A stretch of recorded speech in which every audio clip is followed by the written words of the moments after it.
معزز حاضرین جمعہ، اسلامی بھائیوں، میری آواز کو سننے والی اسلامی خواتین، پردہ نشین، میری ماں اور بہنوں، ہر قسم کی حمد و ثنا، عظمت و کبریائی، بڑائی و بزرگی ذو العرش المجید والعظیم کے لیے لائق اور سزاوار ہے، جو اس کائنات اور کائنات کل کا مربی و پالنہار ہے۔ بعدہ لاکھاں کروڑاں درود و سلام ہو اللہ کے تمام نبی و رسول پر، خصوصیت کے ساتھ اللہ کے آخری نبی مدنی کریم جناب محمد الرسول اللہ صلی اللہ علیہ وسلم پر۔ حضرات گرامی، مسائل قربانی کی چوتھی نشست لے کر کے میں آپ کی خدمت عالیہ میں حاضر ہوا ہوں۔ رب العالمین سے دعا ہے کہ باری الہ اس کہنے والے کو کہنے سے زیادہ اور سننے والوں کو سننے سے زیادہ عمل و اصلاح کی توفیق عنایت فرما۔ معزز سامعین، اس سے پہلے 3 نشستوں کے اندر تقریباً 27 مسئلوں پر گفتگو کی گئی ہے۔ مختلف مسائل قربانی کے حوالے سے، مختلف پوائنٹس، مختلف نقاط آپ کے سامنے قرآن اور سنت کی روشنی میں رکھے گئے۔ 28واں مسئلہ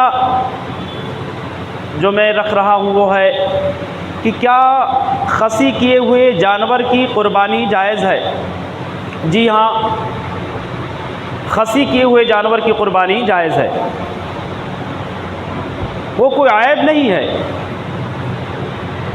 نبی کریم جناب محمد الرسول اللہ صلی اللہ علیہ وسلم کی سیرت طیبہ سے ایسے جانور کی قربانی دینا بالکل جائز ہے، عیب میں اس کا شمارہ نہیں ہوتا ہے۔ حضرت جابر رضی اللہ تعالیٰ عنہ بیان کرتے ہیں کہ اللہ کے نبی جناب محمد الرسول اللہ صلی اللہ علیہ وسلم نے 2 چتکبرے خصی کیے ہوئے جانور کی قربانی دی۔ یہ حدیث ہمیں اور آپ کو یہ پیغام دیتی ہے کہ خصی ہوئے جو ہے جانور کی قربانی بالاتفاق جائز ہے، کوئی قباحت نہیں ہے۔ مسئلہ نمبر 29، کیا عورت قربانی کر سکتی ہے؟ کیا عورت کی قربانی جائز ہے؟ جی ہاں، بالکل جائز ہے۔ کعب بن مالک رضی اللہ تعالیٰ عنہ بیان کرتے ہیں کہ ایک لونڈی تھی جو بکری چرانے کا کام کرتی تھی۔ اتفاق ایسا کہ ایک دن ایک بکری بیمار ہو گئی، مرنے کے قریب تھی۔ انہوں نے اس بکری کو ذبح کرنے کا پلان کیا، کوئی ہتھیار ان کے پاس میں نہیں تھا۔ اتفاق ایسا کہ ایک دھاردار پتھر تلاشا اور اسی پتھر سے انہوں نے ذبح کر دیا بکری کو، بیمار بکری کو۔ اللہ کے نبی جناب محمد الرسول اللہ صلی اللہ علیہ وسلم کی خدمت میں جب یہ مسئلہ پیش کیا گیا اور اس مسئلے کے حوالے سے صحابہ کرام رضوان اللہ علیہم اجمعین نے عورت کے ذبح کیے ہوئے جانور کے بارے میں سوال کیا کہ اللہ کے نبی، کیا اس جانور کو کھایا جا سکتا ہے جس کو عورت نے ذبح کیا؟ اللہ کے نبی جناب محمد الرسول اللہ صلی اللہ علیہ وسلم نے کہا ہاں، بالکل کھا سکتے ہیں۔ اس حدیث سے بالکل واضح پتہ چلتا ہے کہ عورت قربانی کر سکتی ہے۔ اور ازواج مطہرات کے بارے میں بھی آتا ہے کہ الحمدللہ ازواج مطہرات میں سے بعض ازواج مطہرات اپنے ہاتھوں سے قربانیاں کیا کرتی تھی۔ تو یہ تمام احادیث صحیحہ اس بات پر دلالت کرتے ہیں کہ عورت قربانی کر سکتی ہے، کوئی قباحت اور کوئی غلط نہیں ہے، جائز ہے۔ مسئلہ نمبر 30، قربانی کے گوشت کا کیا کرنا ہے؟ قرآن مجید کے اندر اللہ تبارک و تعالیٰ نے ارشاد فرمایا کہ فَكُلُوا مِنْهَا وَأَطْعِمُوا الْبَائِسَ الْفَقِيرَ،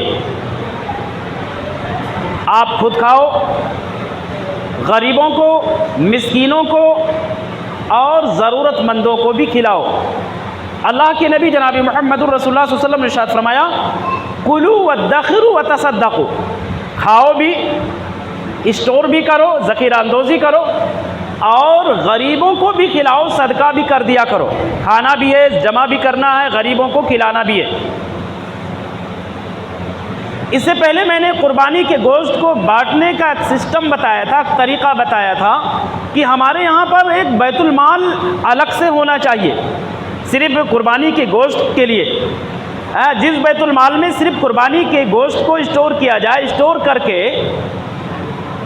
تحقیق کرنے کے بعد صرف ضرورت مندوں تک، ایسے لوگوں تک قربانی کا گوشت پہنچایا جائے جن کے گھروں میں قربانیاں نہیں ہوتے ہیں، جو قربانی کے اہل نہیں ہیں، جو قربانی کرنے کے مستطیع نہیں ہیں، جن کے پاس قربانی کی حیثیت نہیں ہے، ایسے گھروں میں قربانی کے گوشت پہنچائے جائیں۔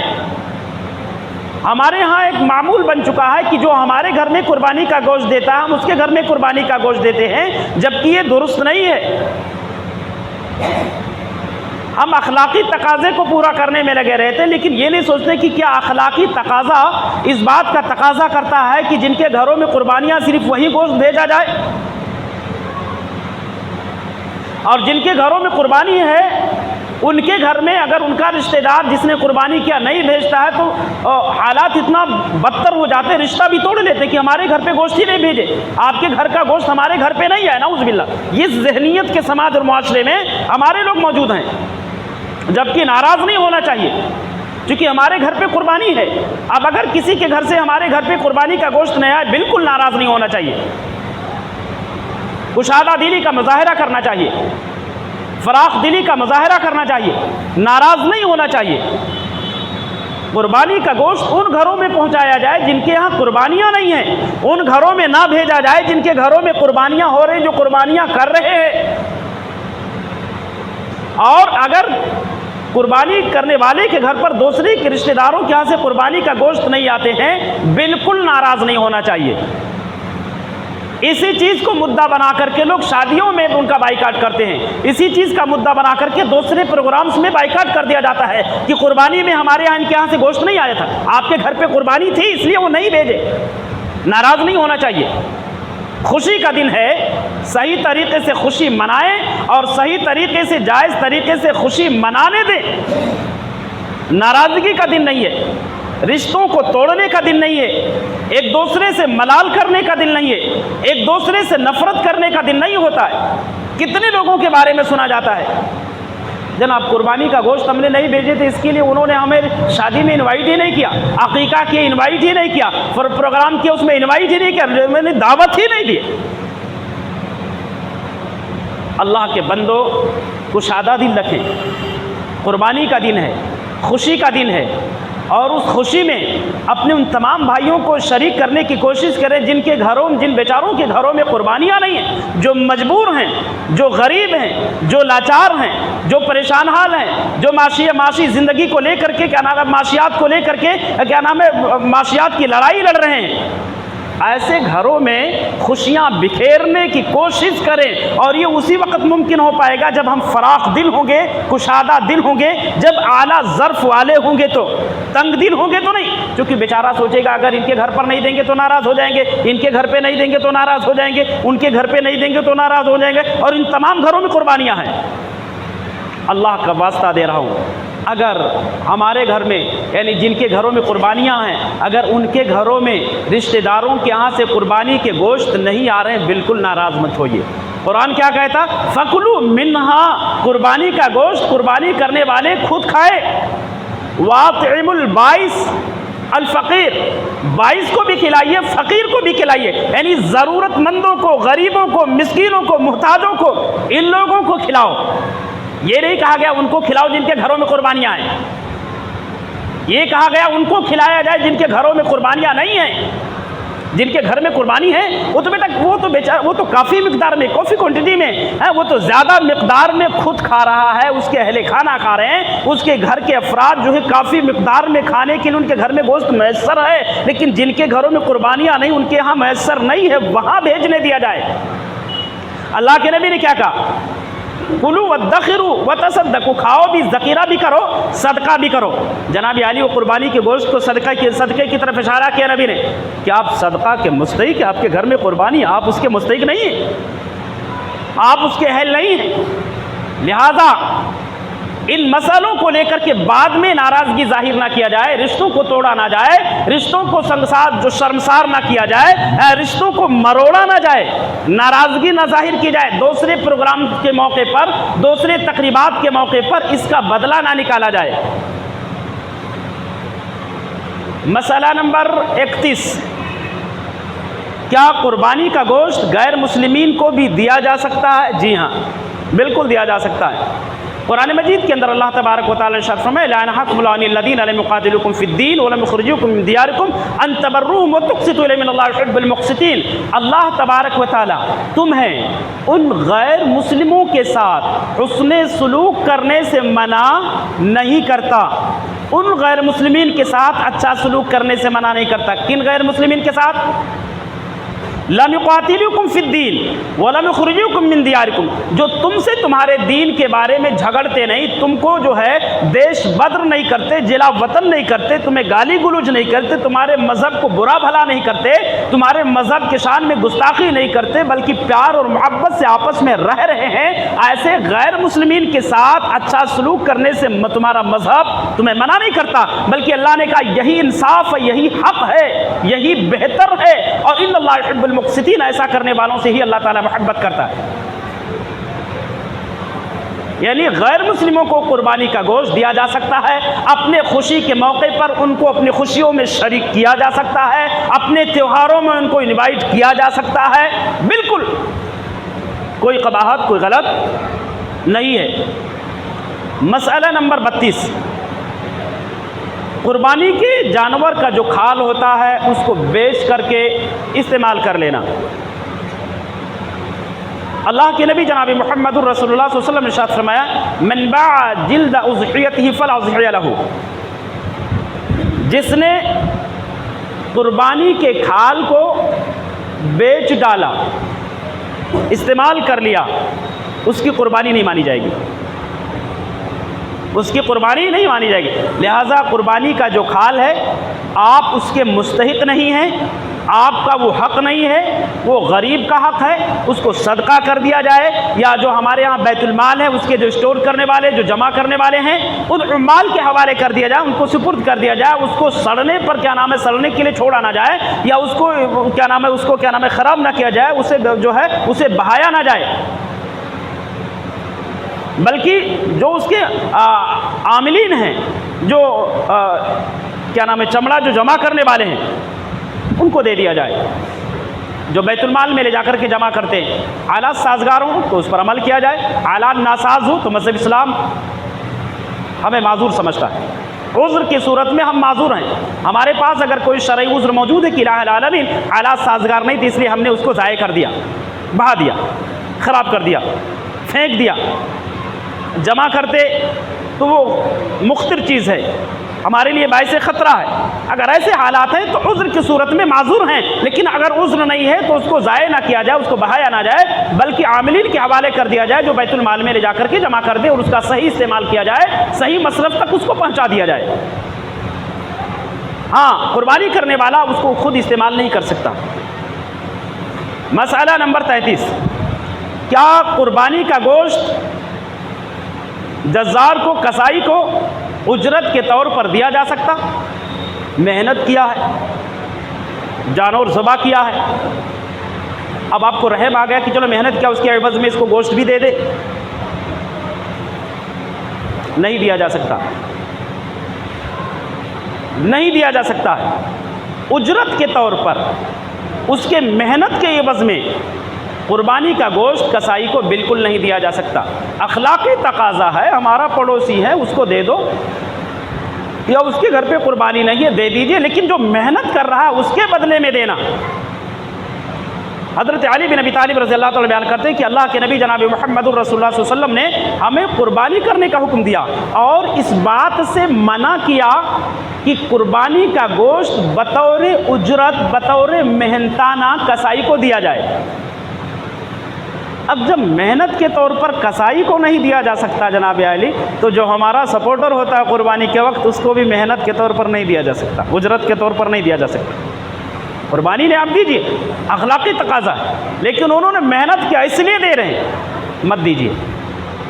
اس کے بدلے میں دے رہے ہیں مت دیجیے، بدلے میں نہیں دینا ہے، اخلاقی تقاضے کی بنیاد پر دینا ہے، اپنی خوشیوں میں شریک کرنے کی وجہ سے دینا ہے، اس تہوار میں ان کی شمولیت کے لیے ان کو دینا ہے، دے سکتے ہیں، لیکن بدلے کے طور پر، اجرت کے طور پر، محنتانے کے طور پر نہیں دیا جا سکتا۔ مسئلہ نمبر 34،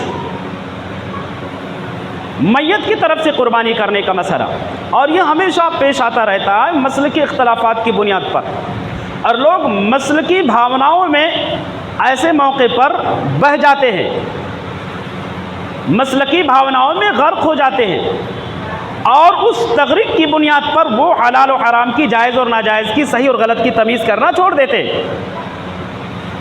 ہم کسی بھی جماعت کے ہوں، کسی بھی مسلک کے ہوں، ہمارا تعلق کسی بھی مسلک سے ہو، کسی بھی جماعت سے ہو، مسلکیں الگ الگ ہیں، جماعت الگ الگ ہے، لیکن دین الگ الگ نہیں، قرآن اور سنت الگ الگ نہیں، قانون الگ الگ نہیں، احکام شریعت الگ الگ نہیں، نیم الگ الگ نہیں، اصول اور ضابطے سب کے لیے الگ الگ نہیں، سب کے لیے ایک ہی اصول ہے، ایک ہی قاعدہ ہے، ایک ہی نیم ہے، ایک ہی ضابطہ ہے، الگ الگ نہیں ہے، مسلک الگ الگ ہے، دین ایک ہی ہے، نبی ایک ہے، قبلہ ایک ہے، قاعدہ قانون ایک ہے، قرآن عظیم ایک ہے، سب کچھ ایک ہے، فرق ہے تو صرف سوچ کا فرق ہے، ذہنیت کا فرق ہے، نظریے کا فرق ہے، دین کا فرق نہیں ہے۔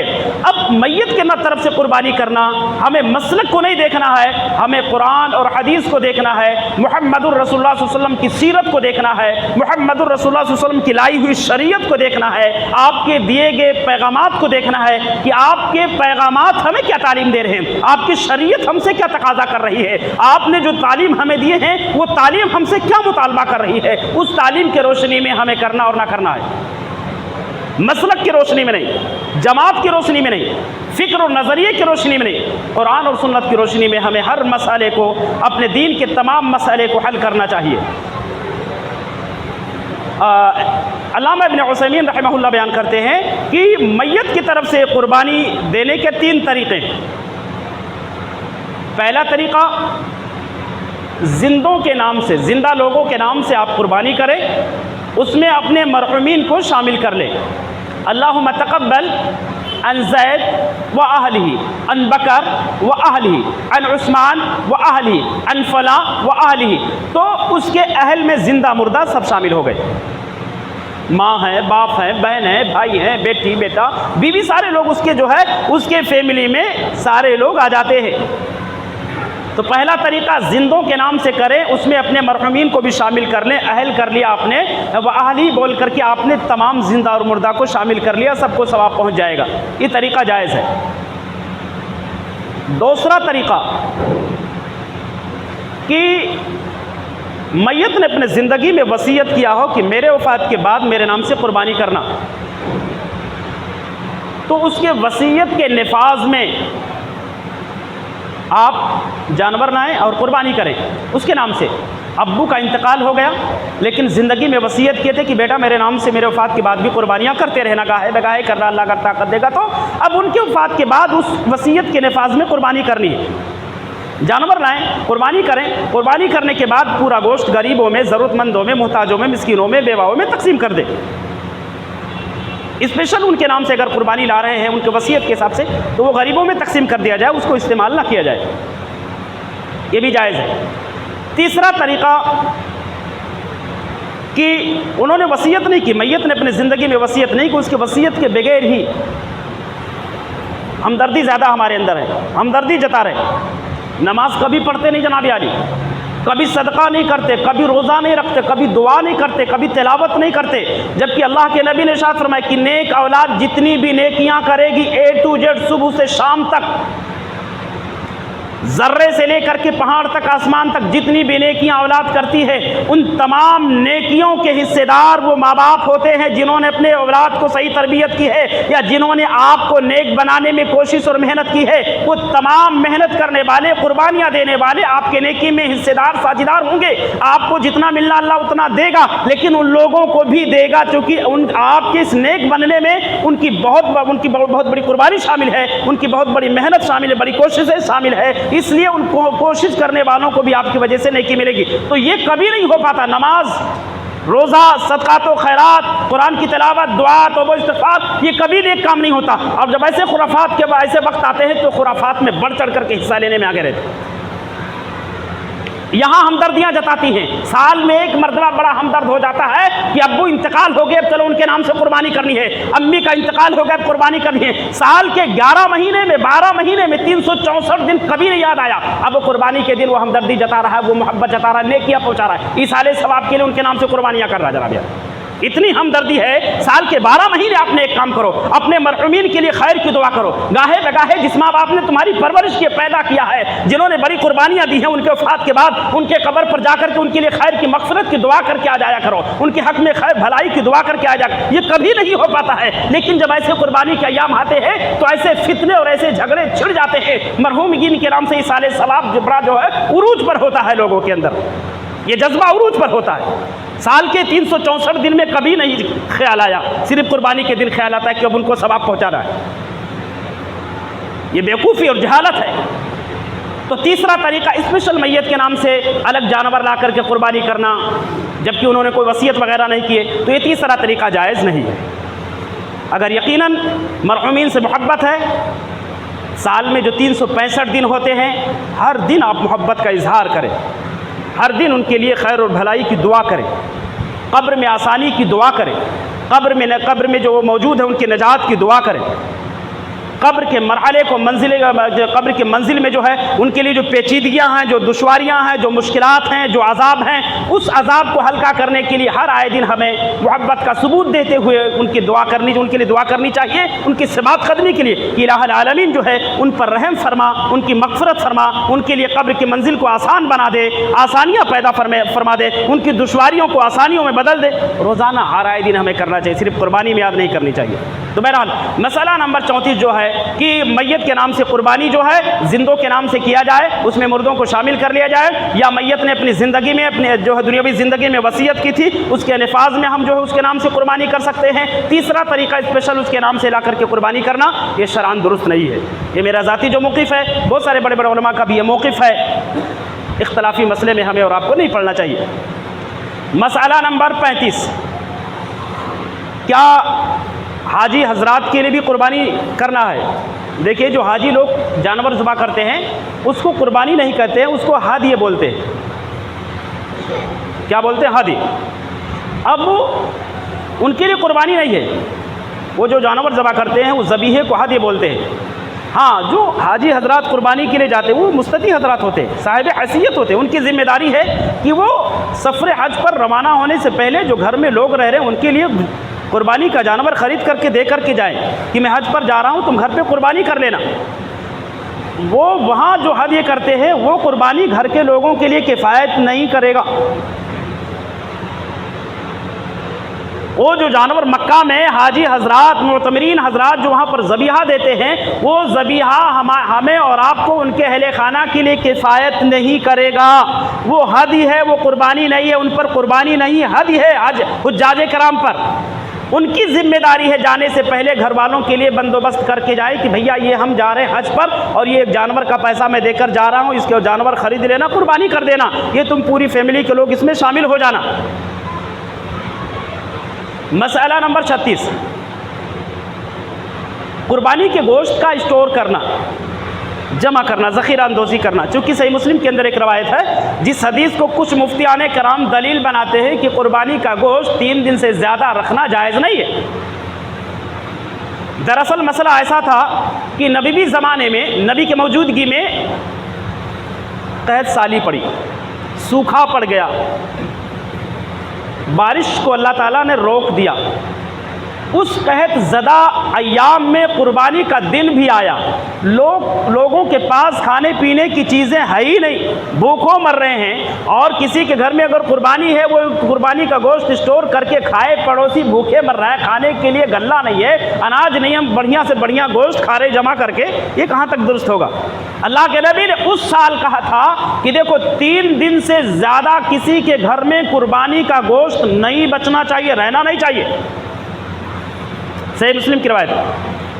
اگلا سال جب آیا اس حدیث کے اتنے ٹکڑے کو لے لیا جاتا ہے، اگلے ٹکڑے کو چھوڑ دیا جاتا ہے۔ اگلا سال جب آیا تو صحابہ کرام نے اللہ کے نبی سے مسئلہ پوچھا، اللہ کے نبی گزشتہ سال ہم نے جیسے کیے تھے ویسے اس سال بھی کرنا، 3 دن سے زیادہ نہیں رکھنا؟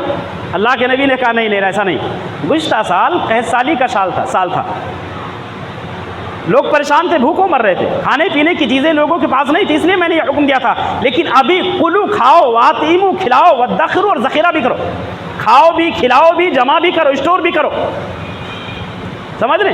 تو آپ قربانی کا گوشت بالکل جمع کر سکتے ہیں۔ وہ جو حدیث کے ایک ٹکڑے کو بیان کیا جاتا ہے، دوسرے ٹکڑے کو کیا نام ہے چھوڑ دیا جاتا ہے، وہ لوگ صحیح نہیں کرتے، وہ صحیح طریقے سے امت کی رہنمائی نہیں کر رہے، وہ کسی بھی جماعت کے ہو، کسی بھی مسلک کو، مسلک کا کوئی مسئلہ نہیں ہے، کسی بھی مسلک کے لیے الگ سے نیم اور الگ قانون نہیں ہے۔ میں ہمیشہ یہی کہہ رہا ہوں، تمام مسلک والوں کے لیے ایک ہی نیم ہے، ایک ہی قانون ہے۔ یہ اور بات ہے کہ لوگ اپنے اپنے مسلک کی بنیاد پر اپنا عمل جو ہے اپنی سوچ کو فوقیت دینے کی کوشش کرتے ہیں اور اپنے لیے جواز کا راستہ ڈھونڈتے ہیں اپنے اپنے مسلک کی بنیاد پر، لیکن مسلک کو ہم اور آپ پیچھے رکھیں، قرآن و سنت کو آگے رکھیں۔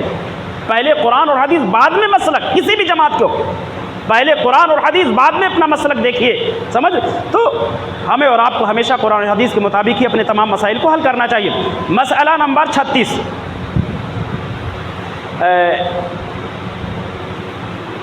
جانور جب ہم ذبح کریں، غالباً یہ 37واں مسئلہ، 37، تو جب جانور ذبح کریں تو اس کے ذبیحے میں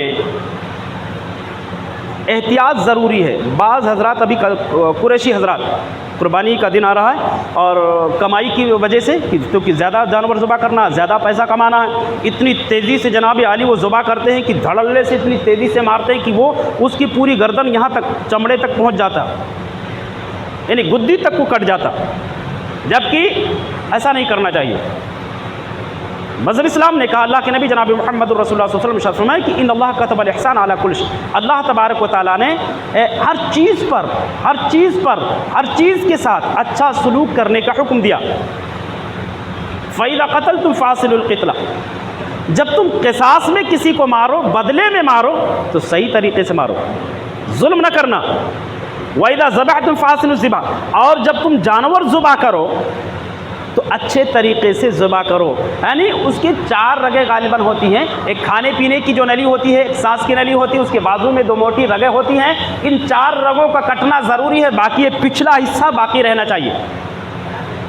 اتنی تیزی سے اس کو ذبح نہ کرے کہ بالکل نیچے تک کٹ جائے، گردن اور ہڈی پورا صاف ہو جائے، چمڑے پر جا کر کے رکے، کیونکہ اگر چمڑے تک آپ نے نیچے تک کاٹ ڈالا ہے تو یاد رکھنا وہ گوشت برابر نہیں رہے گا، اس کے اندر پوائزن ہو سکتا ہے، گندے جراثیم، زہریلے جراثیم پیدا ہو سکتے ہیں، چونکہ خون باڈی کے اندر سے خون برابر نکلے گا نہیں۔ ساری رگیں اگر کٹ گئی ہیں، چونکہ کچھ رگیں، کچھ نسیں جب دماغ میں جڑی رہتی ہیں تو دماغ کیا نام ہے پرمیشن کرتا ہے باڈی کو، اور باڈی سے دوسرے راستوں سے، نالیوں سے وہ خون باہر نکل جاتے ہیں، لیکن اگر وہ پرمیشن دینے والی وہ رگ اگر کٹ گئی، وہ نس کٹ گئی، تو باڈی کے اندر جو خون جمع ہے وہ جمع رہ جائیں گے، منجمد ہو جائیں گے، اور ان کے جمنے کی وجہ سے وہ باڈی کے اندر وہ زہریلے اور مضر جراثیم جو ہیں، جو باڈی کو تکلیف دینے والے جراثیم ہیں، باڈی کے اندر وہ کیٹاڑو اور جراثیم باقی رہ جائیں گے، جس کی وجہ سے گوشت بیمار زدہ ہو جائے گا، اس گوشت میں بیماری پیدا ہو سکتی ہے۔ اس لیے اللہ کے نبی نے کہا کہ جب تم جانور ذبح کرو تو صحیح طریقے سے ذبح کرو، جلد بازی میں نہ ذبح کرو۔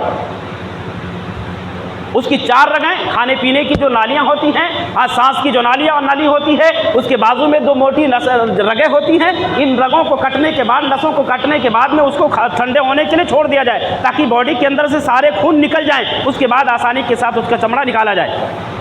لیکن ہم نے ہمیشہ آپ کو یہی پیغام دیا کہ مسلمانوں، یہ ہمارے نوجوانوں کی ذمہ داری ہے کہ ہمارے پاس یہ ہنر ہونا، ہمارے پاس قربانی کرنے کا ہنر موجود ہونا، تاکہ کسی کا محتاج نہ رہے۔ جب تک ہنر ہمارے پاس نہیں رہے گا تب تک ہمارے قربانیوں کے جانوروں کے ساتھ ایسا ہوتا رہے گا، ظلم اور اتیاچار ہوتا رہے گا۔ جس دن ہم ہنرمند ہو گئے، ہمارے پاس جانور ذبح کرنے کی صلاحیت پیدا ہو گئی، اس دن مجبور نہیں رہیں گے۔ 8-8 ہزار جناب عالی، 10-10 ہزار، 12-12 ہزار ایک جانور کا لیا جاتا، مجبوری کا فائدہ اٹھایا جاتا، اور وہ بھی صحیح طریقے سے نہیں، کیونکہ اور بھی کرنا ان کو، دوسرے لوگ سر پہ کھڑے رہتے، جلدی کیجئے جلدی کیجئے، ارے حلال و حرام کی تمیز نہیں، ایک طرف تو دین کے کیا نام ہے جذبہ ابراہیمی پیدا کر رہے ہیں، سنت ابراہیمی زندہ کر رہے ہیں، دوسری طرف سنت ابراہیمی کی مخالفت کر رہے ہیں۔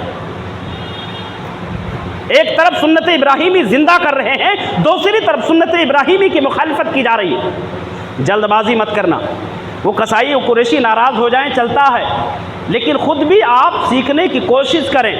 میں نہیں کہتا ہوں کہ آپ ٹھیکہ لے لو پورے شہر کی گاؤں کی، لیکن ہمارے پاس اگر ہنر رہے گا تو مجبور نہیں رہیں گے۔ اگر قریشی ذبح کرنے والے نہیں ملیں گے، چلو کوئی بات نہیں، ہم ہی ذبح کر لیتے۔ تو 4 رگوں کا کٹنا ضروری ہے۔ اس ٹاپک پر کبھی گفتگو کریں گے۔ مسئلہ نمبر 38، عورتوں کو بھی عیدگاہ لے جانا چاہیے۔ ہمارے یہاں پر سسٹم نہیں ہے، انتظام نہیں ہے، انتظام ہونا چاہیے۔ یہ ہمارے ذمہ داروں کی ذمہ داری ہے کہ عورتوں کے لیے بھی عیدگاہ میں ان کے جانے کا انتظام کیا جائے۔ ام عطیہ رضی اللہ تعالیٰ نے بیان کرتی ہیں کہ اللہ کے نبی جناب محمد الرسول اللہ صلی اللہ علیہ وسلم نے ارشاد فرمایا کہ حیض والی عورتوں کو بھی، غیر حیض والی عورتوں کی، بالغ، نابالغ، شادی شدہ، غیر شادی شدہ، تمام عورتوں کو عیدگاہ میں لے کر کے جاؤ۔ وہ عورتیں اس عظیم موقع میں مسلمانوں کی دعا میں شریک ہوں گی، نماز میں شریک نہیں ہوں گی، لیکن مسلمانوں کی دعا میں شریک ہوں گی۔ اجتماعی طور پر ایک امام دعا کرتا ہے، ہزاروں مسلمان بیٹھ کر کے آمین کہتے ہیں۔ اللہ رب العالمین پتہ نہیں کس کی آمین کو شرف قبولیت عطا فرمائے، اور اس کے آمین کہنے کی وجہ سے وہاں موجود تمام لوگوں کی مقدر چمک جائے۔ یہ کچھ کہا نہیں جا سکتا، لہذا اللہ کے نبی نے کہا اس بابرکت گھڑی میں حائضہ عورتوں کو بھی لے جانا چاہیے۔ وہ مسلمانوں کے ساتھ نماز میں شریک نہیں ہوں گی، لیکن دعا میں شریک ہوں گی۔ کسی صحابیہ نے کہا اللہ کے نبی اگر ہمارے پاس میں نقاب نہ ہو تو کیا کرے؟ اللہ کے نبی نے کہا اپنی بہن سے مانگ لو، اپنی بہن سے، دوسری عورت سے آپ چادر مانگ لو، چادر لپیٹ کر کے آپ جاؤ، لیکن اس بابرکت، اس بہترین موقع اور قیمتی موقع کو ضائع نہ کرو، شریک ہو جاؤ۔ وہ دعاؤں کی قبولیت کا موقع ہوتا ہے، دعاؤں کی قبولیت کی گھڑی ہوتی ہے، وہاں شرکت کرنی چاہیے۔ تو بہرحال وہاں پر شرکت کرنا چاہیے۔ مسئلہ نمبر 45، قربانی کے دن بغیر کچھ کھائے پیے نماز عید الاضحیٰ کے لیے روانہ ہونا چاہیے۔ حضرت بریدہ رضی اللہ تعالیٰ بیان کرتے ہیں اللہ کے نبی جناب محمد الرسول اللہ صلی اللہ علیہ وسلم عید کے موقع پر، عید الفطر کے موقع پر کچھ کھا کر کے جاتے تھے، اور بقرعید کے موقع پر بغیر کچھ کھائے پیے جاتے تھے۔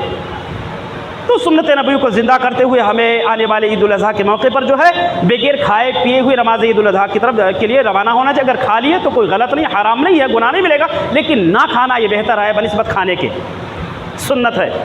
مسئلہ نمبر 40، راستہ ادل بدل کر آنا جانا، جس راستے سے جانا، جاتے ہوئے جس راستے سے جانا، واپسی میں دوسرا راستہ اختیار کرنا۔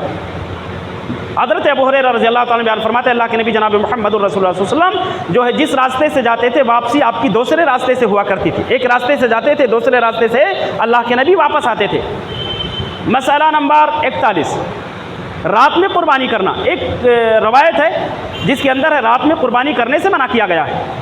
وہ روایت بالکل موضوع ہے، ضعیف ہے، قابل قبول روایت نہیں ہے۔ رات میں بھی قربانی کرنے کا ثبوت حدیثوں سے ثابت ہے، رات میں بھی قربانی کیا جا سکتا۔ صبح میں کرو، دوپہر میں کرو، شام میں کرو، 3 پہر کرو، 4 پہر کرو، مغرب بعد کرو، عشاء بعد کرو، یا فجر سے پہلے کر لو، فجر کے بعد کر لو، جب ہمارے پاس انتظام اور سہولت ہو اس وقت ہم اور آپ قربانی کر سکتے ہیں، کوئی قباحت نہیں ہے۔ مسئلہ نمبر 42، قربانی کا دن خوشی کا دن ہے، لیکن یارو خوشی منانے میں اتنے مستغرق نہ ہو جائیں، اتنے زیادہ منہمک نہ ہو جائیں، خوشی منانے میں اتنے بزی نہ ہو جائیں، اتنے زیادہ اس میں گھل مل نہ جائیں کہ حلال و حرام کی تمیز نہ رہ جائے۔ اب بعض ہمارے نوجوان حضرات کیا نام ہے جا کر کے ٹاکیز، سنیما گھروں کے زینت بنیں گے خوشی کے دن، نعوذ باللہ، یہ ظلم ہے، یہ اپنے اخلاق پر ظلم کرنا ہے، یہ اپنے ایمان پر ظلم کرنا ہے، یہ اپنے احباب پر ظلم کرنا ہے، یہ اپنے اسلام پر ظلم کرنا ہے، یہ اپنے قرآن سننا، یہ اپنے تمام جو ہے اس پاکیزہ شریعت پر ظلم کرنا، یہ غلط ہے۔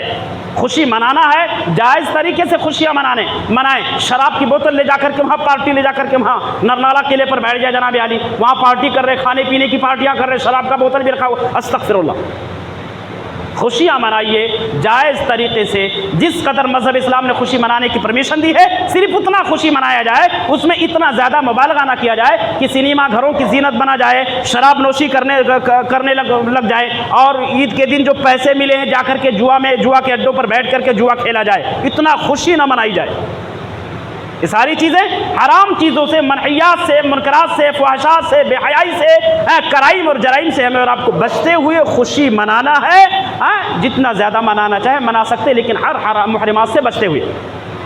مسئلہ نمبر 43، قربانی کا جو دن ہے، یہ بعض لوگوں کا کہنا کہ آدھے دن کا روزہ رکھنا، آدھے دن کا روزہ نہیں ہوتا، تو روزے کے لیے سحری شرط ہے، نیت شرط ہے، آدھے دن کا روزہ نہیں، سمجھ رہے؟ صبح صادق سے لے کر کے غروب آفتاب تک جو ہے کھانے پینے سے رکے رہنے کا نام روزہ ہے، آدھے دن کا روزہ رکھنا۔ اللہ کے نبی نہیں کھا کر جاتے تھے، کیا مطلب روزہ رکھتے تھے؟ قربانی کا دن عیدین کا جو دن ہے اور ایام جو تشریق ہے، یعنی یوم النحر، ایام تشریق بولو 11 12 13، یہ جو 4 دن ہیں یہ روزے کے دن اللہ کے نبی نے کہا کل ایام التشریق، تمام کے تمام ایام تشریق جو ہیں وہ کھانے اور پینے کے دن ہیں، کھانے پینے کے دن، روزہ رکھنے کے دن نہیں۔ آدھے دن کا روزہ نہیں ہوتا، 3 پہر کا روزہ نہیں ہوتا، 2 پہر کا روزہ نہیں ہوتا، 1 پہر کا روزہ نہیں ہوتا۔ یہ بدعقیدگی ہے اور غلط چیزیں ہیں جو ہمارے اور آپ کے دل اور دماغ میں پرانے زمانے سے بسے ہوئے۔ مسئلہ نمبر جو ہے 44، اپنے ہاتھ سے جانور ذبح کرنا یہ زیادہ افضل ہے۔ اتنا ڈرپوک مت بنیے، کچھ لوگ ہوتے ہیں جو اپنے ہاتھ سے ذبح کرتے ہوئے گھبراتے، قربانی کر رہے ہیں۔ قربانی کرنے والا اگر وہ خود جو اپنے نام سے قربانی کر رہا ہے وہ بذات خود اگر جانور اپنے ہاتھ سے ذبح کر رہا ہے یہ زیادہ افضل ہے بنسبت دوسرے کے ہاتھوں سے ذبح کروانے۔ مسئلہ نمبر 45، قربانی کا خون ذبح کرتے وقت جو خون ہمارے کپڑوں پر لگتا ہے اس کپڑے میں نماز نہیں ہو سکتی۔ قرآن مجید کے اندر اللہ نے ارشاد فرمایا کہ انما حرم علیکم المیتۃ والدم ولحم الخنزیر، اللہ تعالیٰ نے خون کو حرام قرار دیا، وہ حرام چیز ہے جو ہمارے باڈی پر لگا، جو ہمارے باڈی پر لگا۔ کل اجد فیما اوحی الی محرما علی طاعم یطعمہ الا یکون میتۃ او دما مسفوحا او دما مسفوحا، اللہ تعالیٰ نے کہا یعنی وہ جو خون بہہ رہا اور ہمارے باڈی پر چھینٹے اس کے پڑ چکے ہیں وہ حرام خون ہے۔ وہ حرام خون اگر کپڑے میں لگے ہوئے ہیں تو حرام چیز کپڑے میں لگا کر کے نماز نہیں پڑھنا چاہیے۔ کپڑے میں جو خون لگے ہوئے ضروری کہ آپ غسل کرو، اس کو دھل لو، صاف صفائی کر لو، اگر دھلنا ممکن ہے تو ان خون کو دھل لو، دھلنے کے بعد میں آپ نماز ادا کیجئے، یا وہ کپڑا چینج کر لو، اگر دھلنا ممکن نہیں ہو پا رہا تو کپڑا چینج کر کے آپ نماز پڑھیں، لیکن اس کپڑے میں نماز نہیں ہو سکتی۔ بس ایک مسئلہ نمبر 46، قربانی کے جانور پر پاؤں رکھ کر کے جانور ذبح کرنا معیوب سمجھا جاتا ہے، جانور کے شان میں گستاخی ہے۔ استغفر اللہ، یہ ہماری سوچ کا فرق ہے مسلمانوں۔ کتنے مرتبہ ہم جب جاتے ہیں کئی گھروں میں ذبح کرتے ہیں، ارے وہ قریشی بولتا ہے نہیں حضرت نہیں پاؤں مت رکھنا، گھر کے لوگ اس کا سپورٹ کرتے رہے نا تو جناب، جبکہ سنت یہی ہے قدم رکھ کر کے ذبح کرنا۔ اللہ کے نبی کی بڑی پیاری روایت ہے، حدیث اس طریقے سے ہے وَوَضَعَ رِجْلَهُ عَلَى صِفَاحِهِمَا، اللہ کے نبی اپنا پاؤں گردن پر، جانور کے گردن پر رکھتے تھے، اس کے بعد ذبح کرتے تھے۔ نبوی طریقہ اپنا قدم جانور کے گردن پر رکھنا، رکھ کر کے جانور کو ذبح کرنا، یہ نبوی طریقہ، یہی صحیح طریقہ ہے۔ اور جو طریقہ ہمارے قصاب اور قریشیوں نے رائج کیے ہیں یہ طریقہ صحیح نہیں ہے۔ بالکل اگر رکھنا چاہیں تو رکھ سکتے، یہ سنت ہے، نہیں رکھ پا رہے ہیں، اگر رکھنا مشکل ہے، رکھ کر ذبح کرنا مشکل ہے تو کوئی ضروری فرض اور واجب نہیں ہے، لیکن قدم رکھنے سے اس قربانی کے شان میں کوئی گستاخی نہیں ہوگی، گناہ نہیں ملے گا، اور نہ ہی کوئی قباحت ہے پاؤں رکھ کر جانور کو ذبح کرنے میں۔ بہتر طریقہ یہ ہے کہ جب پاؤں رکھا جاتا ہے تو جانور اپنے کنٹرول میں ہوتا ہے اور طاقت اچھی لگتی ہے، اور جب پاؤں رکھا نہیں جاتا تو طاقت برابر لگتی نہیں ہے، جب ذبح کرنے میں تھوڑی دشواری جاتی ہے تو پاؤں رکھ کر جانور کے گردن پر بالکل ذبح کیا جا سکتا، کوئی قباحت نہیں ہے۔ اللہ سے دعا کرتے ہیں کہ بار الہ ہمیں اور آپ کو مذکورہ تمام مسائل کو سمجھنے کی اور ان تمام مسائل کے نفاذ کی توفیق عطا فرمائے، آمین۔ اللہ ہم سب کو کتاب اور سنت کا پابند بنائے، جب تک اس دنیا کے اندر زندہ رکھ، خالص کتاب اللہ سنت رسول اللہ صلی اللہ علیہ وسلم کو زندہ رکھ، اور جب ہم سب کا خاتمہ ایمان بالخیر ہو۔